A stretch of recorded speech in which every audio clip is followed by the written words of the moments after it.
अस्सलामुअलैकुम, welcome back to my channel Roz Jaswanti. कैसे हो आप लोग सब? उम्मीद है कि आप लोग सब अच्छे होंगे, फिट होंगे और बहुत मस्त होंगे। अभी अभी मैंने एक हिजाब ट्यूटोरियल शूट किया है, तो उसी के बाद मुझे अचानक से याद आया कि मेरे एक सब्सक्राइबर ने मुझसे पूछा था कि मेरी स्टोरी मैं बताऊं। तो अब सब्सक्राइबर ने जब मुझसे कुछ पूछा है और मेरे बस में वो चीज़ है, तो मैं डेफिनेटली उस वीडियो को आपके साथ शेयर करना ज़रूर चाहूँगी। तो थंबनेल से आपने पता लगा ही लिया होगा कि ये वीडियो मेरे स्टोरी के बारे में है। अब मेरी स्टोरी तो बहुत ही लंबी है, अगर मैं एक किस्सा बोलूँगी तो उसके पीछे आपको 3 किस्से और मिल जाएंगे। तो स्टोरी मेरी बहुत लंबी है, पर इन शॉर्ट मैं इस वीडियो में कवर करने की कोशिश करूँगी और जो चीज़ एकदम मुद्दे वाली होगी वो मैं आपके साथ शेयर करूँगी। तो बेसिकली जो सब्सक्राइबर हैं उन्होंने ये पूछा था कि दी, आप हैदराबादी हो पर आप महाराष्ट्रियन की तरह बोलते हो, तो प्लीज़ आप अपनी स्टोरी शेयर करो। तो मैं उनके लिए ये बताना चाहती हूँ कि ना मैं हैदराबादी हूँ, ना मैं महाराष्ट्रियन हूँ।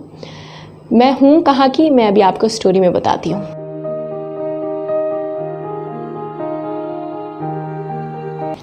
तो ये बात है तकरीबन आज से 23 साल पुरानी, जब आसाम के एक गांव में एक लड़की पैदा हुई। तो 17 सितंबर 1997 में मेरा जन्म हुआ रात 8 बजे वेडनेसडे को। उससे पहले डॉक्टर ने कुछ 7 या 8 मंथ में डॉक्टर ने डिक्लेयर किया था मेरे मम्मी को कि ये आपके जो पेट का जो संतान है वो मर चुका है, आप ऑपरेशन करवा लो। तो मॉम ने किसी की बात नहीं सुनी और उन्होंने पूरे दिन का वेट किया और अल्हम्दुलिल्लाह 1997 17 सितंबर वेडनेसडे रात 8 बजे मेरा जन्म हुआ। तो वो अलग एक स्टोरी है मॉम के साथ क्या हुआ क्या नहीं। तो जब मैं पैदा हुई तो मॉम की तबीयत बहुत ख़राब हो चुकी थी, उनकी हालत बहुत ख़राब थी। वो 6 दिन तक बेहोश रहीं और उन्होंने मुझे गोद तक नहीं लिया। तब डैडी नहीं थे, कुछ दिन बाद डैडी आए अहमदाबाद से, और जब उन्होंने मॉम की हालत ऐसी देखी तो उन्होंने मॉम को और मुझे 14 दिन की थी मैं तब, साथ लेकर चले गए और मुंबई लेकर चले गए। वहाँ पे बहुत अच्छे अच्छे डॉक्टर्स थे, नायर हॉस्पिटल, बहुत सारे हॉस्पिटल्स थे, मुझे नेम याद नहीं है। हम मुंबई चले गए तो 2-2.5 साल तक वहाँ पर मम्मी का इलाज हुआ बड़े बड़े हॉस्पिटल्स में। कुछ नायर, कुछ मम्मी बोलते थे, पापा बोलते थे, ऐसा हॉस्पिटल्स। और वहाँ पर मेरे मम्मी डैडी रहे। वहाँ पर मेरे जो बड़े ताया थे उन्होंने शादी की थी मुंबई में, तो वहाँ पर जो उनकी जो वाइफ़ थी वो मुझे देखभाल करती थी और मम्मी और पापा हॉस्पिटल्स में ही रहते थे। मम्मी एडमिट रही थी। तो मेरे जन्म के बाद से ही मम्मी को बहुत डिफ़िकल्टीज़ आने लगी, उनके बहुत हेल्थ इश्यूज़ होने लगे, जिसकी वजह से मुझे और सिबलिंग्स नहीं हैं, ना भाई है ना बहन है। I am the only daughter of my parents. तो मैं बड़ी नाज़ों से पली हूँ और बहुत ही चुलबुली भी थी मैं बचपन में, इनफैक्ट अभी भी हूँ मैं। बस साथ का कोई कंपनी देने वाला नहीं है मेरी लाइफ में। मेरी बच्ची है, बेटी, डॉटर, उसके साथ ही मैं बस हंसी मजाक कर लेती हूँ। मेरे हस्बैंड थोड़े सीरियस टाइप के हैं, ये राज की बात है, अब बताइएगा नहीं किसी को। तो ये तो थी मेरी मुंबई की जर्नी। मुंबई में हम कहाँ रहे कहाँ नहीं मुझे याद नहीं है, क्योंकि तब मुझे इतना होश नहीं था। उसके बाद बिज़नेस के सिलसिले में डैडी दिल्ली आ गए, मम्मी और मैं भी उनके साथ आ गए। तो मुझे जहाँ तक याद है, मेरे होश तक 3 या 3.5 साल या 4 साल की जब मैं थी, तब हम काले का जिए दिल्ली में एक एरिया, वहाँ पर रहते थे। तो वहाँ का एक किस्सा मुझे याद है। वहाँ पर एक बार बहुत ज़्यादा बारिश हो रही थी, और जब बारिश हो रही थी तब वहाँ पर हम 4th या 5th फ्लोर में रहते थे। नीचे बहुत ज़्यादा कीचड़ हो गया, बारिश की वजह से घुटने तक कीचड़ हो गया। बहुत लगातार बारिश हो रही थी और वहाँ का थोड़ा स्लम एरिया भी था, तो उस वजह से कीचड़ हो गया। और ऊपर से मैंने क्या किया, कीचड़ में लोग चल रहे थे, पैर नहीं उठा पा रहे थे। ऊपर से मैंने क्या किया, जो मेरे एक चांदी का चेन था गले में, तो वहाँ से मैंने जो मेरी एक चेन थी, चांदी की चेन, कुछ 5 या 6 तोले की थी, उस वक्त की चांदी की चेन थी। मैंने क्या किया, मजाक में ऊपर से गिरा दिया नीचे। और मेरी मम्मी मेरी तरफ ऐसे देख रही थी, क्या किया तुमने? कुछ कहा नहीं उन्होंने, वो मुझसे बात ना करते हुए डायरेक्ट नीचे गई। और अच्छे खासे कपड़े थे, कपड़े में गई, कीचड़ में ढूंढा, उनको नहीं मिली। फिर पापा जब आए बाहर से कहीं से, तो पापा को बताया, वो भी गए कुछ लोग के साथ, पर वो चेन नहीं मिली। तो ये तो था एक किस्सा। दूसरा किस्सा वहीं का ही, हमारे नेबर्स से हमारे अच्छे रिलेशन थे, तो वहाँ पर उनका भी छोटा बच्चा था आंटी का, वो मेरी उम्र का ही था, तो हम दोनों एक साथ खेलते थे। तो एक बार क्या हुआ, वहाँ पर दिल्ली में पापे, जो टोस्ट बोलते हैं ना हम, ब्रिटानिया टोस्ट, तो वहाँ पर पापे बोलते हैं, तो वो इतने लंबे लंबे रहते हैं, तो वो हम चाय के साथ पीते थे, मुझे बहुत खाते थे, अच्छा लगता था चाय के साथ खाना, साथ ही हम खेलते भी थे। तो लकड़ी के जो टुकड़े रहते हैं ना, इतने बड़े बड़े, उसके साथ भी खेलते थे। तो एक बार क्या हुआ, मैं और वो छोटा लड़का हम दोनों खेल रहे थे और चाय पी रहे थे, तो मम्मी ने पापे भी दिया था हमें, और प्लस वो लकड़ी का टुकड़ा भी था बहुत सारे वहाँ पर, तो मैंने पापे समझ के लकड़ी के टुकड़े को चाय में डुबोया और खाने गई। इतना सख्त था, मैं रोने लगी, मम्मी क्या दे दिया आपने मुझे। वहाँ का एक किस्सा ये था।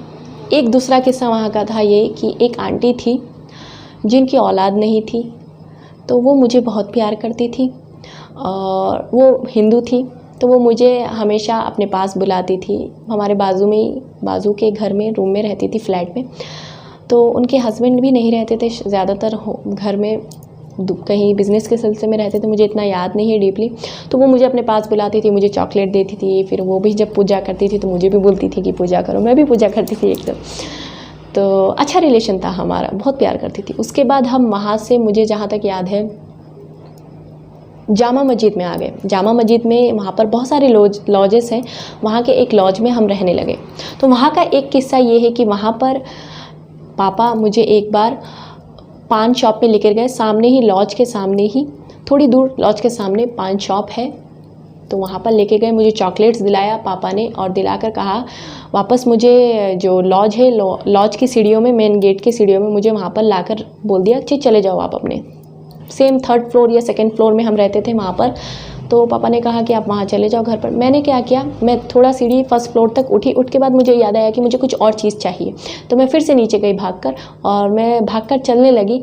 चलते चलते मैं वो पान शॉप के पास पहुँच गई, पर बाद में मुझे बैक जाने का रास्ता याद नहीं रहा कि मैं कहाँ जाऊँ, मेरा लॉज कौन सा है। वहाँ पे बहुत सारे लॉजेस हैं एक साथ साथ, कौन सा लॉज है, मैं कहाँ रहती थी, मुझे कुछ याद नहीं। मैंने रोना स्टार्ट कर दिया। वो पान वाले भैया मुझे बुला के बोले कौन है। अब पान वाले भैया हैं, ज़्यादातर पापा मुझे लेकर नहीं जाते थे पान के शॉप में, तो उनको इतना याद नहीं है कि मैं कहाँ से हूँ क्या नहीं, तो उनको पता नहीं है कि मैं कौन हूँ। वो मुझे पूछ रहे हैं बेटा आप कहाँ से हो क्या नहीं है, तो मुझे कुछ समझ में नहीं आया, मैं बस रो रही हूँ। लास्ट में मुझे याद आया, उन्होंने मुझे पूछा कि बेटा आपके पापा का नाम क्या है, तो मैंने कहा मेरे पापा का नाम ये है। तो उन्होंने कहा अच्छा आप उनकी बेटी हो, वो तो रोज़ आते हैं मेरे पास, तो पहले क्यों नहीं पता है, अभी अभी गए हैं, वो वापस आएंगे, आप यहीं पर रहो, मैं उनके हवाले आपको करूँगा। तो पापा जब आए तो पापा ने कहा अरे तुम वहाँ पर वापस कैसे आ गए, तुम यहाँ पर क्या कर रही हो, तुम्हें तो मैंने छोड़ दिया था अंदर। तो अंकल ने कहा कि आपकी बेटी वापस आ गई थी, बहुत रो रही थी। तो ये था एक किस्सा। फिर पापा मुझे अंदर लेकर गए रूम में, बहुत समझाया ऐसे नहीं जाते बेटा, ऐसा नहीं।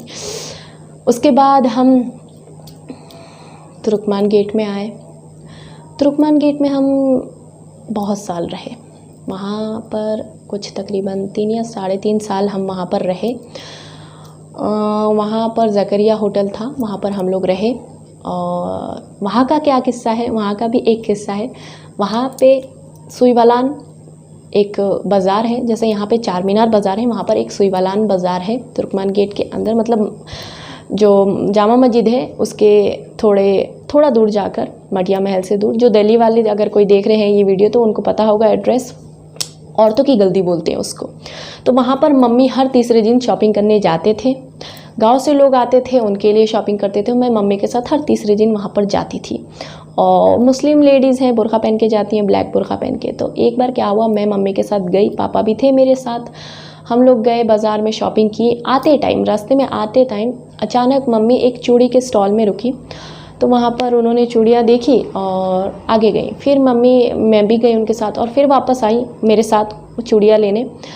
कुछ उनको पसंद आया था शायद, फिर से लेने गई। और तब क्या करा उन्होंने, फिर वापस चली गई। तो तब उन्होंने अपना बैग खींचा था, उनको लगा कि मेरा हाथ है उनके पास, और वो चली गई। और मुझे लगा कि मेरे मम्मी मेरे साथ ही खड़े हुए हैं। दूसरे बुर्के वाली लेडीज़ को बोल रही हूँ मम्मी आप ये ले लो। जैसे मैंने उनको उठ के देखा, अरे ये तो मेरी मम्मी है ही नहीं। तो मैं क्या करूँ। अब मुझे समझ में नहीं आया। मम्मी चलती गई, पापा तो आगे चलते थे, मम्मी ही रुक कर शॉपिंग करती है। हर लेडीज़ और हर जेंट्स में यही होता होगा ना, हर फैमिली में, कि जेंट्स चले जाता है आगे और लेडीज़ पीछे ही रह जाती है। तो ऐसे ही होता था। तो जब मम्मी आई पापा के पास, तो मम्मी ने कहा जाहिदा तुम्हारे पास नहीं है, पापा ने कहा नहीं तुम्हारे साथ थी। तो वो दोनों वहीं पर फिट हो गए। मेरी मम्मी बहुत ही ज़्यादा नाजुक दिल के हैं, और ऊपर से मैं उनकी एकलौती एक बेटी, तो बहुत ज़्यादा प्यार करते हैं वो मुझे, बहुत परेशान हो जाते जल्दी। तो अब मैं 5 मिनट ठहरी वहाँ पर, तब मुझे थोड़ा अक्ल था, अच्छे बुरे की समझ थी थोड़ी। 5 मिनट ठहरी, मुझे लगा मम्मी वापस आएंगी इधर, तो आई मम्मी वापस वहाँ पर आई, पर मैं वहाँ से निकल चुकी थी तब, 5 मिनट का ओवर हो गया था, थोड़ा अंदर दूर चली गई थी मम्मी। तो सुईवालान का जो मार्केट है यहाँ पर, ईद में जैसे चार मीनार में जो भीड़ होता है ना, पब्लिक होती है, वहाँ पर डेली वैसी पब्लिक होती है। इतना कंजस्टेड एरिया है, इतने पब्लिक होती है, और स्पेशली लेडीज़ बहुत ज़्यादा होती है। उसको औरतों की गली नाम करार भी दिया गया है। तो वहाँ पर जब मुझे लगा कि नहीं मम्मी पापा नहीं है, नहीं मिलेंगे, तो मैं डर गई थोड़ा। और वहाँ पर मम्मी और पापा ऐलान करवा रहे थे मस्जिदों में, और मम्मी बेहोश तक हो गई थी। तो मुझे वहाँ से मेरे घर का रास्ता पता था, क्योंकि मम्मी और पापा मुझे वहाँ पे बहुत सारी शॉप्स है ना, तो आजू बाजू वहाँ से चलाकर हमेशा लेकर जाते थे। हम जामा मस्जिद जाते थे, वहाँ पर साइकिल से हम जाते थे, रिक्शा से।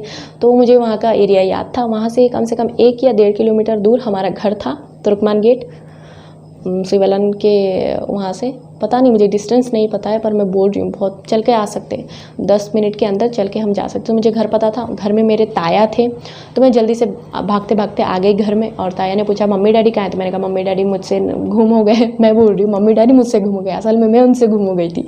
तो ताया ने उनके साथ फ़ोन नहीं था तब, तो वो लैंडलाइन नीचे उतरे, लैंडलाइन से उन्होंने कॉल किया पापा को कि तुम घबराओ मत, ज़ाहिदा आ चुकी है यहाँ पर, तुम क्यों परेशान हो रहे हो? तो पापा मम्मी आए, फिर पापा मम्मी ने बहुत मन्नतें वो ये मांगी। तो ये एक किस्सा है।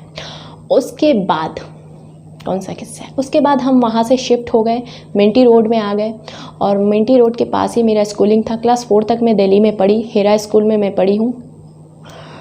तो वहाँ पर मेरे फ्रेंड्स बने थे, बचपन के फ्रेंड्स, जिनके बारे में मैं अभी भी सोचती हूँ। जैदुल अमीन, इकरा, निमरा, नसीरा, ये मेरे कुछ फ्रेंड्स थे। वो फ्रेंड्स तो बिछड़ चुके थे मुझे बचपन में ही, पर अभी कुछ साल पहले एफबी में मिले थे मुझे। और फिर उसके बाद क्या हुआ, किस्से बहुत पुराने हैं, याद करना पड़ता है, रिकलेक्ट करना पड़ता है। तो ये तो कुछ दिल्ली के किस्से थे। मिंटी रोड में हम आ गए, डीडीए फ्लैट में रहने लगे, बहुत साल हम वहाँ पर रहे। स्कूलिंग मेरी क्लास 4 तक हुई वहाँ पर। दिल्ली में बहुत मेरा मतलब एक अच्छा बचपन गुजरा है मेरा दिल्ली में।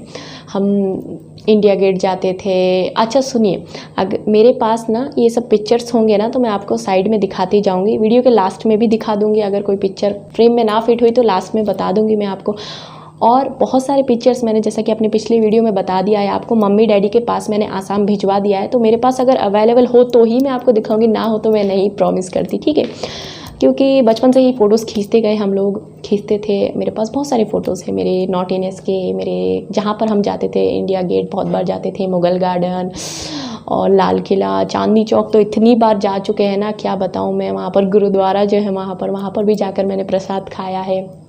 उसके बाद मुजफ्फ़रपुर कुछ वहाँ पर एक मंदिर बनी थी, वहाँ पर भी जाकर हम, बहुत ऊपर पहाड़ में मंदिर बनी थी, वहाँ पर भी हम जा चुके हैं। बचपन मेरा बहुत अच्छा गुजरा है। और बहुत सारे गार्डन्स में जाते थे हम लोग। और जब भी मैं जामा मस्जिद जाती थी ना, मैं वहाँ की बिरयानी, 30 रुपये वाली प्लेट की बिरयानी वो खाती थी, मालपाव, वहाँ का हलवा, वहाँ की रूह अफ़ज़ा और वहाँ का फिरनी। जब भी पापा, एक ट्रेवल्स वाले अंकल थे जामा मस्जिद में, कोई भी अगर गांव से आते हैं जाते हैं तो वहीं से टिकट बुक करवाते, पापा मुझे वहाँ पर लेके जाते। अंकल पहले फिरनी ऑर्डर करते, क्योंकि उनको पता था कि मुझे फिरनी कितनी पसंद है। तो तायर नाम था, तैयब नाम था ट्रेवल वाले अंकल का। मुझे याद है, बहुत सारी चीज़ें मुझे बचपन की अभी तक याद है। तो बहुत सारी मज़ा करती। डीडीए फ्लैट्स में क्या होता था ना मालूम, मैं एक ही बेटी हूँ मम्मी की, और मम्मी जैसे कि मैंने आपका बहुत कमज़ोर है, तो मुझे ना अपने आस पड़ोस में खेलने नहीं देती थी, क्योंकि डीडीए फ्लैट में सब हिंदू फैमिली थी, एक सिंगल हम मुस्लिम फैमिली थी। तो बोलना नहीं चाहिए, पर मम्मी बहुत डरती थी कि एकलौती एक बेटी हूँ, बलि दे देंगे, क्या करेंगे क्या नहीं। बहुत वो एक बाबाज रहते हैं ना, हर रिलीजन में रहते हैं कि एक बकरा, एक माँ का ये औलाद को बलि दो, ये करो वो करो। तो वो सब एक बहुत ज़्यादा सुपरस्टिशंस रहते हैं। तो तब जब मैं छोटी थी तो बहुत ज़्यादा वो सुनते थे मम्मी। और जैसे कि अब बच्चे नहीं हैं उनको, तो एक बेटी के लिए बहुत ज़्यादा कॉन्शियस रहते थे वो, मुझे खेलने नहीं देते थे। बहुत मुश्किल से मैं छुप छुप के जाती थी पार्क में। डीडीए फ्लैट्स में जब रहती थी तो दोनों साइड, मिंटी रोड के दोनों साइड, एक रोड के उस साइड, एक रोड के मतलब पास ही साइड, हमारे दोनों साइड दो अच्छा पब्लिक गार्डन था टहलने के लिए। तो मैं छुप के, मम्मी जब असर के टाइम सोती थी ना, तो हमारे गेट के जो एक गेट था ना, गेट के नीचे थोड़ा मतलब स्पेस था, तो वहाँ से निकल जाती थी मैं, और मम्मी के जानने से पहले वापस आ जाती थी। तो एक दिन पकड़ी गई और इतना मारे मम्मी, इतना मारे, मैं क्या बताऊँ। और मानना भी चाहिए, आज अगर मेरी बेटी ऐसा करे तो मैं तो क्या करूँ, पागल हो जाऊँगी। क्योंकि और जाहिर सी बात है, माहौल अच्छा नहीं है, अभी भी अच्छा नहीं है, तब तो और भी अच्छा नहीं था। ऐसे अकेले जाना पार्क में सही नहीं है। पर मैं बोर हो जाती थी, क्या करती थी, मेरे सब साथ वाले बच्चे जाके पार्क में खेलते थे, उनके मम्मी डैडी लेकर जाते थे, और मेरी मम्मी है ना हमेशा घर में ही रहती थी। बस किसी को शॉपिंग करवानी हो ना तो ही बाहर जाती थी। और सब्ज़ी लेने मुझे इतना बोरिंग करता था, सब्ज़ी लेने, मच्छी लेने, चिकन लेने मुझे लेकर जाती थी। मैं घंटों ठहरी हुई देखती रही, इधर देखना उधर देखना, उधर शॉप में वो बच्चा क्या कर रहा है, बस यही देखती थी। मम्मी मोल भाव कर रही है, मोल भाव कर रही है। तो यही मम्मी के साथ मैं बचपन से हाथ पकड़ पकड़ कर चली हूँ। दिल्ली में बहुत ही अच्छा मेरा एक बचपन गुजरा है। 10 साल तक मैंने वहाँ पर अपने गुजारे। उसके बाद हम वहाँ से आसाम आए। कुछ इश्यूज़ थे पापा को बिज़नेस को लेकर, तो पापा आसाम में आ गए कुछ दिन रहने के लिए। वहाँ पर उनका स्टे बढ़ने लगा, तो पापा ने मुझे एडमिट करवा दिया, क्योंकि मेरी स्कूलिंग ख़राब हो रही थी। जो अजमल परफ्यूम्स आप लोगों को पता होगा ना कितना मशहूर है, तो वहीं का उनका फाउंडेशन का एक मरकज़ है जिसको मरकज़ुल मारूफ़ बोलते हैं। तो वहाँ पर पापा ने एडमिशन कराई, और वहाँ आसाम में ना जो एक क्या बोलते हैं, परिवेश आजू बाजू अच्छा नहीं है, तो उन्होंने मुझे हॉस्टल में दे दिया। वो हॉस्टल भी है, तो पापा ने मुझे वहाँ पर हॉस्टल में दे दिया। और वो हॉस्टल इतना स्ट्रिक्ट है, मरकज़ुल मारूफ़ में क्या बताऊँ। सुबह जल्दी उठना, 1 मिनट भी लेट नहीं होना, स्ट्रिक इतनी छड़ी से मारते हैं, अपनी चीज़ें खुद करना। तो जैसे कि मेरे पास सर्टिफिकेट्स नहीं थे, क्योंकि हम इमरजेंसी में आए थे आसाम, तो मुझे यहाँ पर फिर से 4th में एडमिट करवा दिया। और वहाँ पर मेरी रैगिंग भी हुई है। रैगिंग क्या चीज़ है मुझे क्लास 4th में ही मालूम पड़ गई थी। क्लास 9 की एक लड़की थी, 2-3 का ग्रुप था, वो लोग अपना काम मुझसे करवाती थी कि इंचार्ज को बोल दूंगी तुमने ये क्या है, झूठ बोल दूंगी, हम लोग पुराने हैं, इंचार्ज हमारी बात सुनेंगे। तो मैं पहले जब नई थी तो मैं बहुत डरती थी। 6 महीने मैं हॉस्टल में रही हूँ। और उसके बाद जब 8वां महीना लगा, जब वहाँ से छुट्टी हुई, वहाँ पर मुझे मेडल्स भी मिले। हर मार्च में वहाँ पर क्या होता है मालूम, स्पोर्ट मंथ होता है, इस पूरा मंथ स्पोर्ट्स में मतलब बच्चे करते हैं। और मुझे 8 सर्टिफिकेट और 3 मेडल्स मिले थे, जो कि मैं आसाम में रख कर आई थी, फिर गायब हो गया, पता नहीं कहाँ चले गया। हमारे घर में चोरी भी हो गई थी, आसाम वाले घर में वो पानी का पंप तक भी उठा के ले गए, चले गए थे लोग। तो बहुत स्टोरी है, जितनी स्टोरी निकालूंगी उतनी स्टोरी निकलेगी। तो मैं अपना मेन मुद्दा मैं आप लोगों के साथ शेयर करूंगी। तो उसके बाद क्या हुआ, जब छुट्टी हुई रमज़ान में, तो ईद हो गई, उसके बाद हमें वापस जाना था। तो मैं स्कूल में नहीं गई, क्योंकि पापा को बिज़नेस के सिलसिले में यहाँ पर कैलकाटा आना था। तो उन्होंने क्या किया कि हम घर में अकेले रह जाएंगे, और तब माहौल इतना ख़राब था। और रात में अभी भी 6 बजे मगरिब की अज़ान के बाद वहाँ पर सन्नाटा हो जाता है आसाम में, ना कोई गाड़ी जाती है ना कुछ, एकदम अंधेरा हो जाता है। जैसे यहाँ पर सिटीज़ में लाइट चली गई एक साथ, सब पूरी स्ट्रीट लाइट सब चली जाती है, तो कितना अंधेरा होता है ना। और अभी लॉकडाउन में कैसा है, आप बाहर निकल के, सेम सिचुएशन वहाँ पर हर दिन होता है। तो तब जब मैं छोटी थी, तो तब तो और बहुत ही सन्नाटा था, तो तब अकेले रहना पॉसिबल नहीं था। रिलेटिव्स थे, पर कौन कितना इतना आप लोगों के खुद के साथ आपके साथ रहेगा। तो पापा मैं मम्मी को लेकर चले गए, मुझे लेकर चले गए कि 15 दिन का काम है, वापस आ जाएंगे, फिर स्कूल में जो भी है इसको दे देंगे वापस। तो वहाँ पर कैलकाटा में गए, तो उनका स्टे बढ़ने लगा। जो बिज़नेस के सिलसिले में थे, तो वो कैलकाटा में हम रहे, घूमे फिरे, वहाँ पर विक्टोरिया भी देखा, बहुत जगह घूमे। उसके बाद हम वापस आ गए हैदराबाद। वापस हैदराबाद नहीं, फर्स्ट टाइम हैदराबाद आए, क्योंकि उनके जो बिज़नेस के सिलसिले में जो पार्टनर थे वो हैदराबाद में उनसे मीटिंग करने वाले थे पापा से, तो हम हैदराबाद आए। और जब हम हैदराबाद आए, तो तब हमने सब हैदराबाद के गोलकुंडा फोर्ट, कार पार्क, सब जगह, हुसैन सागर, जितनी भी जगह है, ज़ू, ये सब घूम लिए टूरिस्ट में, बस से। और मुझे बहुत अच्छा लगा। और जब मम्मी को यहाँ पर, हम यहाँ पर नेशनल क्या बोलते हैं, क्या नाम है इसका, अभी नाम नहीं आ रहा है मुझे मुंह में, अफजलगंज यहाँ पर नेशनल होटल है, वहाँ पर हम रहे। वहाँ पर रह कर एक बार मम्मी को यहाँ पर सब्ज़ी मंडी में एक बार लेकर, और मम्मी सब्ज़ी की इतनी फॉन्ट है, पागल हो गई सब्ज़ी देखकर। और मम्मी ने कहा कि नहीं, उनको यहीं पर रहना है, हैदराबाद बहुत अच्छा दिखने लगा है उनको। जैसा दिल्ली उनको जब पहले अच्छा दिखा था, जमा था, फिर आसाम चले गए तो अच्छा नहीं लगा। पर वापस जब आए और हैदराबाद में जब आए ना, 6 और 7-8 महीने के बाद, 8 महीने के बाद तकरीबन वापस जब हैदराबाद में आया तो उनको हैदराबाद इतना अच्छा लगने लगा कि मम्मी ने कहा कि हम यहीं पर रहेंगे।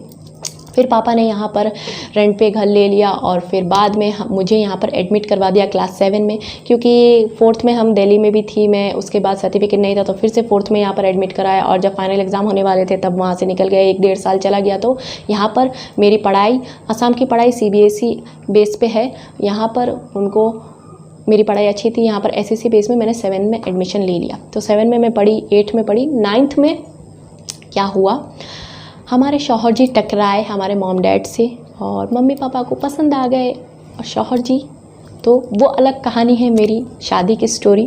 क्लास 9th में हाफ ईयरली का एग्ज़ाम चल रहा था, मेरी शादी करवा दी गई 2011 में 12 सितंबर मेरी शादी हो गई हमारे शौहर से, जो कि पहले तो थी अरेंज, फिर हुई लव, फिर हुई अरेंज, फिर हुई लव। तो ये एक अलग किस्सा है, टोटली दिमाग के बाहर है। कई लोग सोच रहे होंगे कि इतनी कम उम्र में शादी कराने की क्या मकसद था। तो मकसद यही था कि मेरे शौहर जो थे ना, उनके मतलब वो भी इस्टेब्लिश कर रहे थे अभी, और उनके मॉमी थे और कोई नहीं थे, डैड का इंतकाल हो गया था, वो अकेले ही थे, एक ही बहन है उनकी, एक सौतेले भाई हैं, तो उनके कोई नहीं है ज़्यादा मतलब, तो वो यहीं पर रहना चाहते हैं बिज़नेस के सिलसिले में। तो मम्मी पापा सोच रहे थे कि अपनी बच्ची को अपने पास रखेंगे। मम्मी है तो मम्मी गांव में रहते हैं हमारे साथ ही, बहुत ही एक रिलेटिव में भी है, दूर के रिलेटिव में हमारे हस्बैंड यहाँ पर आए थे बिज़नेस के सिलसिले में, हमारे रूम में रहना पड़ा। तो मम्मी को वो सब सोचा, फिर लव, फिर अरेंज, फिर लव हुआ, वो अलग किस्सा है, फिर कभी मौका मिले तो आप लोगों के साथ शेयर करूँगी मैं। तो ये सब हुआ और बहुत लोग बोल रहे होंगे ना, तो इस वजह से मम्मी डैडी ने शादी करवा दी कम उम्र में। पढ़ाई जारी रखेंगे, उन्होंने कहा बच्ची का पढ़ाई में कोई इफेक्ट नहीं होगा, हमारे साथ रहेंगे, तो ये सब कंडीशन थी। तो हमारे हस्बैंड ने कहा ठीक है चलेगा, मुझे कोई परेशानी नहीं है। तो ये हुआ, मेरी शादी हो गई। क्लास 9th में हाफ ईयरली के एग्ज़ाम चल रहे थे मुझे, और फिर बाद में जब मैंने 10th में एंटर किया उसके बाद मुझे पता चला कि I am pregnant with my first child, जो कि सबिया थी। तो तब मुझे इतना होश नहीं था। तो 14 साल की उम्र में सबिया का जन्म हुआ। तो 10th में ही थी मैं, अगस्त का महीना था, रमज़ान के रोज़े चल रहे थे, 24 रोज़े हो गए थे। 25th को मैं रेगुलर चेकअप के लिए मम्मी के साथ गई। वहाँ पर पता चला कि सबिया जो मैडम है वो अंदर कोई हलचल नहीं कर रही है।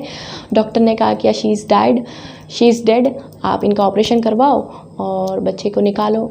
तो ये सुनकर मम्मी और घबरा गई, हस्बैंड भी घबरा गए, ये क्या बात हो गई, भला ऐसे कैसे हो गया, बच्ची तो अच्छे खासी रोज़े रख रही है, कोई परेशानी नहीं, ऐसा कैसा हो गया। तो डॉक्टर ने उनको सब नॉनसेंस जो भी समझाया, ये है वो है, बच्ची इतने कम उम्र में क्यों, वो डॉक्टर भी डांटने लगी मम्मी को। तो ये सब हुआ। किस्सा होने के बाद सबिया 7th मंथ में प्रीमेच्योर उसकी डिलीवरी हो गई।